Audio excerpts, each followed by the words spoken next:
realizing that Supreme Self, because that Supreme Self is the face of divinity, insofar as the human life is concerned. Is the face of divinity, is the face of God.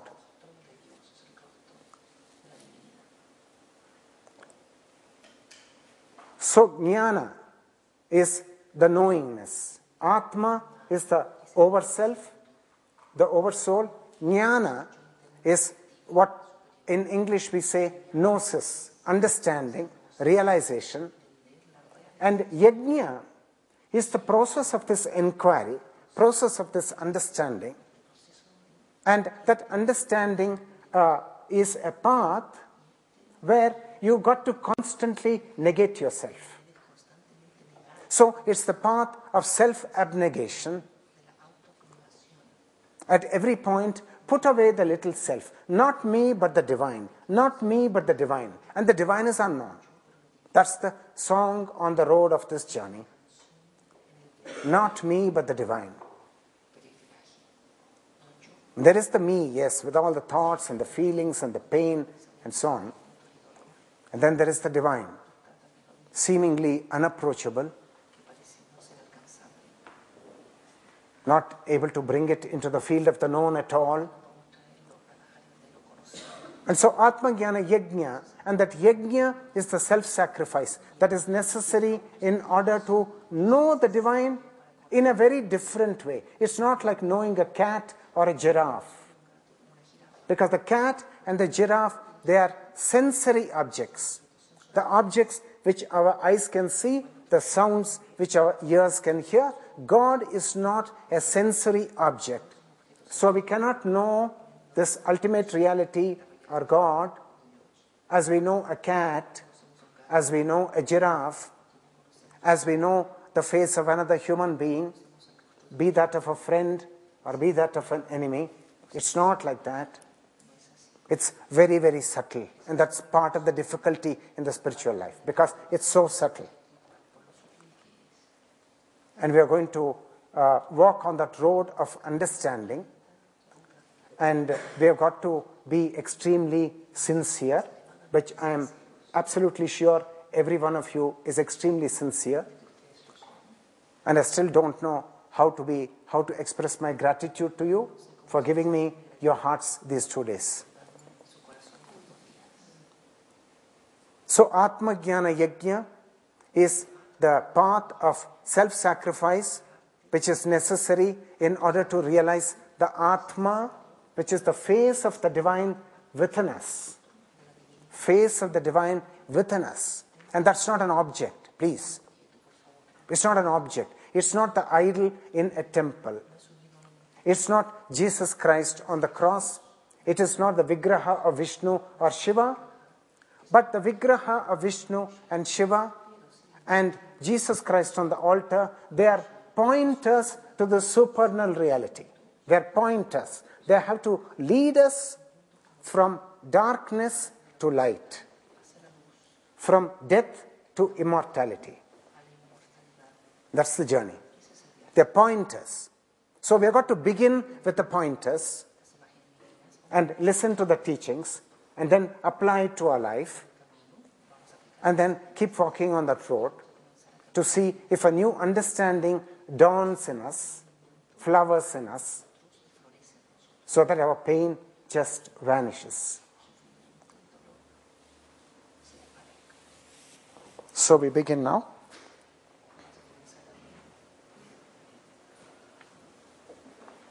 So time for us to just, so I want this whole 2-day retreat to be an interactive one, where every one of us here, sitting here, we are not passive participants.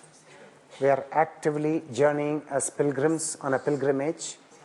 And whenever anything is not clear, you have the freedom and the right to immediately stop me and then seek that clarification, and then we move on.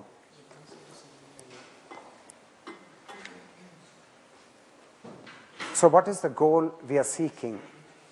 We are seeking knowledge of our, we are seeking knowledge of ourselves. self-knowing. And what does that actually mean, that self-knowing? That self-knowing means that if there is hatred or violence in us, the tendency of the mind or consciousness is always an inability to face reality, especially when the reality is difficult to face. So then the consciousness is so tricky and full of self-deception. So instead of facing that reality of hatred or violence, it projects the ideal of friendship or brotherhood as an escape from that horrible reality which we are not able to tackle. And so in self-knowing, we have got to know ourselves as we actually are, not as we wish ourselves to be in the morrow. We are bad people today, so we like to improve ourselves and we like to become very good tomorrow. So I'm interested in becoming very good tomorrow. That's not self-knowing. But self-knowing is to know that there is hatred and there is violence and probably lust and probably extraordinary jealousy and extraordinary self-centeredness, is to know that. That is self-knowing. Not to get away from that self-knowing by pursuing an ideal which is the very opposite of the actual state of affairs. So we got to begin with that self-knowing. Then, if we do a certain kind of sadhana, which all of us will have to do not for 1 or 2 days in life, but probably all through our life, and that's very important, because in the spiritual life, we are not going to achieve a goal overnight or by swallowing a drug or something like that. It's not so easy. So we have got to keep working with this life and this consciousness and with the pleasure and with the burden of the pain, and then see what happens as we do that, as we labor on that path. So then finally we come to a state called inner contentment. The word in English is inner contentment, and the word in Sanskrit is Atma Prasannata. Atma is the deeper self, and Prasannata is perfect tranquility. So there's complete tranquility, which is the opposite of restlessness, the opposite of a tendency to run behind sensory objects. So from self-knowing, we've got to begin with self-knowing, and then we've got to come to inner contentment. And then from inner contentment, please don't take any notes. It's not necessary. You're all very intelligent. You don't need to take notes. You're very intelligent. You just have to, as you listen and just keep your prejudices by the side, and probably you'll understand it here and now. Here and now. So this is the part of understanding. And then, after crossing the milestone of inner contentment, where we have come to peace within ourselves, where we stop struggling with ourselves, there's no movement in consciousness trying to change who we are, what we are. There is no movement in the direction of the future. The future has become an illusion which has dropped out. And then is possible self-realization. Knowing the Atma or the Oversoul as the face of the Divine. So there are several milestones on this journey. So we start with self-knowing, then we come to inner contentment, and then the journey culminates in self-realization. And actually, the whole retreat which I'm conducting, I want to conduct this retreat for seekers who have struggled like myself to know the truth, who have been struggling all through life to get that final understanding and that final clarity which is called realization. Because I know that they are searching for the divine in the same way in which I have searched for the divine. And therefore, what I'm doing here is only to share how the journey goes and how the journey unfolds. And all that I say may be very significant for people who are actually seeking the divine, not looking to God as a solace and refuge, not asking God for wealth, for a house, for a happy marriage. No. This is not in that area. This is a different kind of a teaching. This is for salvation or moksha. So I don't know if you're interested, but I believe, because some of you have consulted me, and I believe that most of you may be interested in this, and most of you may have a number of questions which are unanswered, and therefore in communicating with you and talking with you as a friend, then I hope to clear away the web of those questions, because so that then there may be the light of clarity. But the journey is something which you have to take yourself. If you are indifferent and you are very passive and you think that some guru and some God is going to deliver you, that's not going to happen. So you've got to work diligently, with devotion, with sincerity, with a proper goal, well formulated, and it may take many years. But if you're sincere, then you're going to find it. So now the yajna is in the form of 7 parts. So made it discussing with your spiritual leaders, Ricardo ji. So he said, please present them in small pieces so that they will understand it nicely. And it is in 7 parts. And at the end of every part, we have a contemplative session. And meditation is contemplation, inquiring deeply, not with restlessness, because you're on the path and you want to know the answer yourself, not believing anybody, not following anybody, because that won't help, because you've got to know the truth yourself. You've got to do the homework yourself. So we first start with introduction, and so I've already introduced the terminology Atma. Then Tattvamasi is the goal of these retreats. Then the second is recognizing Maya and duality and overcoming the same. Now Maya is another expression, and the name in the Christian religion for Maya is original sin. With the fall of man in the Garden of Eden, the original sin took birth. Adam lost his state of innocence, and then he was caught in a duality, became aware of the body, and then he had to hide the body. There was a sense of shame and so on. So in the spiritual journey, we have got to get back to a state of innocence. And if we are not getting back to the state of innocence, then our spiritual journey may not be an authentic one. We have got to be in a state of innocence as we go on this road. And the Master Krishnamurti defined innocence as incapability of getting hurt. And that may be only one definition. There may be so many other insights and perceptions of the state of innocence. Incapability of getting hurt. Somebody says something very rude and harsh to you, directed at your personality, at a quirk in your personality, and then it touches you and it bounces off like a ball. It's not going inside. It just impacts on you and it bounces off. So it is as though you never heard the words, the person never spoke the words. That's the state of innocence. And we've got to get there. And that's an important milestone on the spiritual path.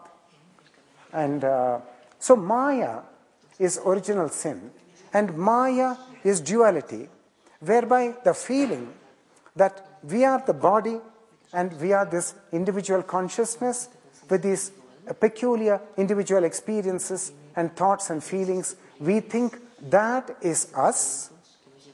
And then, who is the other? If this is the self, who is the other? The other is another set of thoughts, another set of feelings, another body.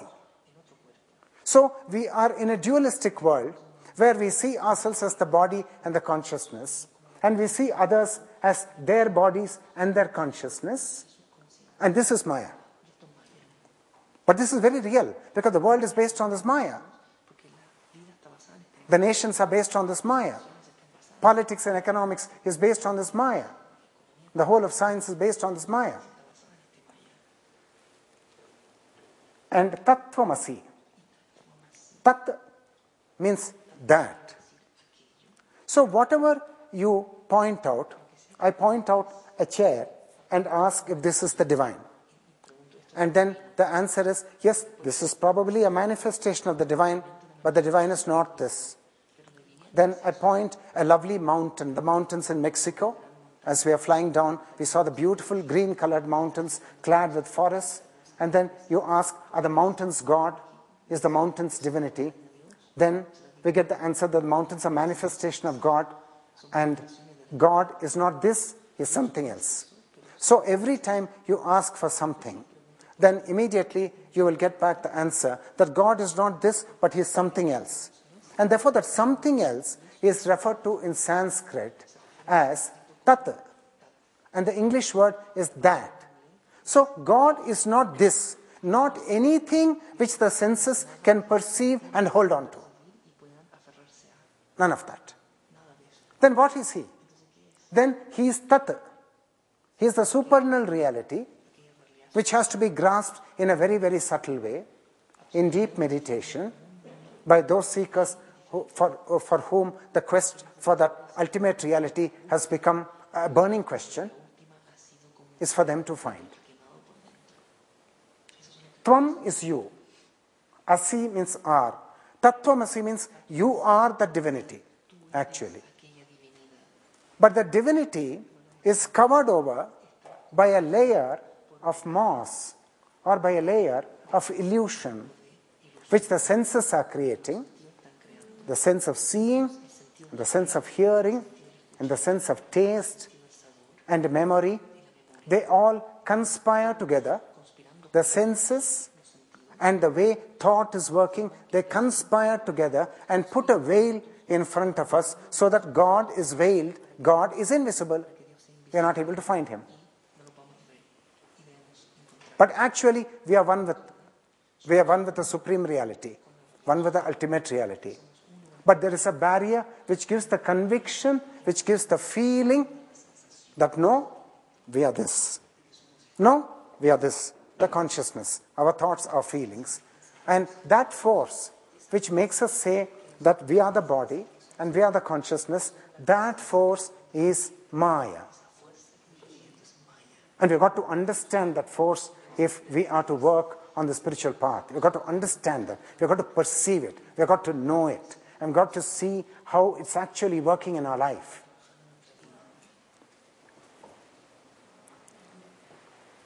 So this is part 2. Then in part 3, we realize the importance of what is called withdrawal of the senses from the sense objects. A beautiful flower or a beautiful face is a sense object for the eyes. The eyes are always hungry for beautiful things. Follow closely. The ears are always beautiful and slaves of very pleasing sounds, of lovely music. Yes or no? Yeah. And then the tongue is ever running after tasty food. And the fingers and the sense of touch, we always want to touch silky things. So there are the senses and the sense objects. And one of our realizations in this retreat has to be, we become more sensitive and more aware of the senses and their sense objects and how the senses are actually functioning. They are like engines. They are functioning in a certain rhythm. They are like engines actually. They are functioning in a certain rhythm. We've got to understand the style and rhythm of the functioning of the senses in their pursuit of sense objects, all for pleasure. And pratyahara is the spiritual sadhana which teaches us how to withdraw the senses from the sense objects. Most people may not be interested in this, but we have got to withdraw the senses from the sense objects if we intend to walk on this path. Because without doing that, our spiritual life may be a lot of illusion. And pratyahara is one of the important limbs of Ashtanga Yoga. Yama niyama, pranayama, asana, dharana, dhyana, samadhi, pratyahara is one of them. It's very important. Why is it important? Because unless the senses are looking out, and the senses have to turn inward. They're looking out, they got to turn inward. And if that shift happens, then the spiritual life takes a quantum jump upwards. And if that shift is not happening, then the spiritual life is just more and more wallowing in the field of sensory experiences. Following closely? You're with me in this? Thank you. Part 4 is understanding the nature of Atma, or the oversoul, which is the face of divinity. Tattva means nature of. Atma Tattva is nature of the Paramatma, or the oversoul, which is the face of divinity. How to understand it, how to realize it. And then there is a meditation which is supportive of that.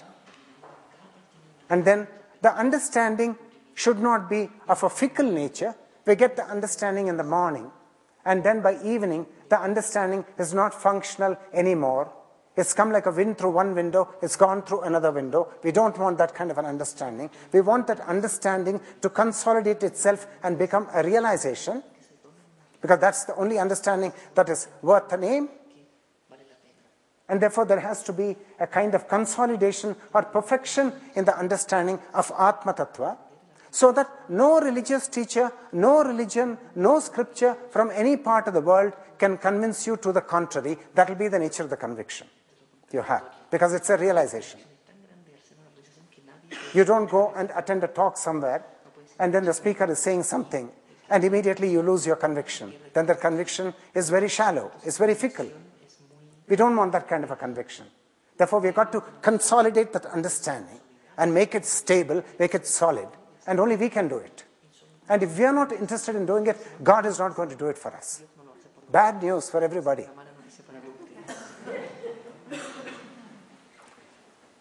And then there is a supportive meditation. Then, realizing that we are already connected to the unmanifest divine. We are already 100% connected to the unmanifest divine. We are the divine.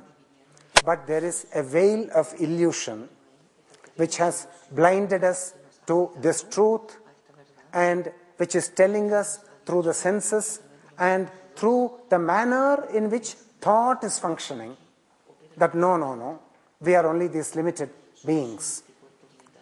And therefore, the spiritual life will consist of steering round this illusion, which is kind of the common vote of the whole of humanity. Whole of humanity has voted for this, that we are the body, that we are the consciousness, we are not God. And this must be viewed as something extremely audacious, that somebody is saying that no, man is God. And one of the great Hindu masters, Swami Vivekananda, he said, religion is the manifestation of divinity already in man. Not a new thing which you don't have, therefore it has to be poured into you. Nothing of that sort. No. You are already in possession of that tremendous wealth. You just have to know it. You just have to access it in the silent moments when thought is not functioning. Because thought is the hindrance. Thought has to fall silent.